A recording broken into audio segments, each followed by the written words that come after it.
एक राजा था और उसकी 2 पत्नियाँ थीं। एक बहुत काली थी और एक बहुत गोरी थी। जो गोरी थी उसको अपने गोरेपन का बहुत घमंड था और जो काली थी वह बहुत भोली थी।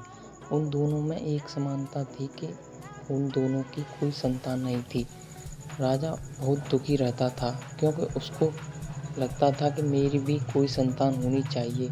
राजा अपनी दोनों पत्नियों से बहुत प्यार करता था, पर राजा की फेवरेट पत्नी गोरी वाली थी, लेकिन उसने कभी भी दोनों पत्नियों में भेदभाव नहीं किया।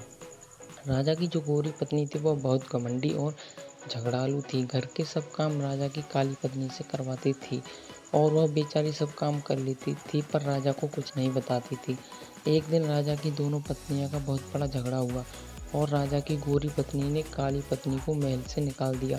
काली रानी ने राजा को सारी बातें बताई और राजा उससे कहने लगा कि मैं तुम्हारे लिए अलग महल बनवा दूंगा, तुम उस महल में रहना। फिर आज राजा ने महल के सामने छोटा महल बनवाया और उस घर में काली रानी को रहने बोला। एक दिन राजा दूसरे राज्य में घूमने के लिए जा रहा था, तो उसने अपनी दोनों पत्नियों से कहा कि तुम दोनों को क्या क्या सामान चाहिए, मुझे बता दो, मैं तुम दोनों के लिए लेकर आऊँगा। तब राजा गोरी पत्नी के पास गया और उससे कहने लगा, तुम्हें बाजार से क्या चाहिए? तो वह बोली, मुझे मेकअप का सारा सामान चाहिए। फिर वह काली पत्नी के पास गया और उसने कहने लगा कि तुम्हें बाजार से क्या चाहिए? फिर वह राजा से बोली कि मुझे एक छोटा बंदर चाहिए।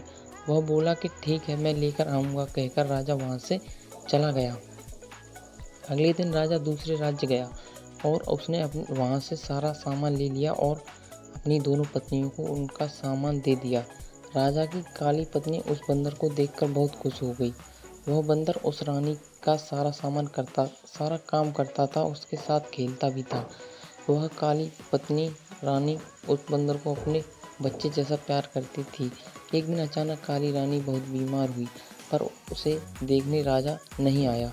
बंदर को बहुत गुस्सा आया और वह राजा के महल चला गया। राजा से कहने लगा कि मेरी माँ जैसी रानी को देखने आप क्यों नहीं आए? बंदर के डांटने के बाद अगले दिन राजा रानी को देखने के लिए घर आता है। दवाई और खाने पीने की चीज़ें देकर चला जाता है। वह रानी उस बंदर को बताती है कि मुझे संतान होनी चाहिए थी। वह बंदर उस रानी को बोलता है कि आप टेंशन मत लो, आपको संतान जरूर होगी, मैं भगवान से प्रार्थना करूँगा। अगले दिन वह बंदर घर से गेहूं का आटा लेकर मंदिर जाता है और गेहूं के आटे को गूंथता है और उसमें 2 आंखें, 1 नाक, 2 हाथ, 2 पैर ऐसे बनाता है और भगवान से प्रार्थना करता है। भगवान उस बंदर की प्रार्थना सुनकर उस आटे के गोले को एक छोटा बच्चा बना देते हैं और वह बंदर उस बच्चे को देखकर बहुत खुश हो जाता है। बच्चे लेकर काली रानी के गोद में दे देता है। काली रानी उस बच्चे को देखकर बहुत खुश हो जाती है। बंदर का शुक्रिया करती है। राजा को खबर मिलती है कि काली रानी को बच्चा हो गया। राजा बहुत खुश हो जाता है।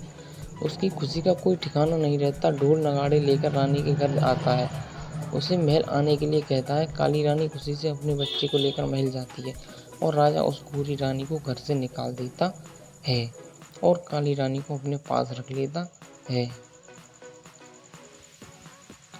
इस कहानी से हमें यही सीख मिलती है कि कभी भी किसी बात का घमंड नहीं करना चाहिए।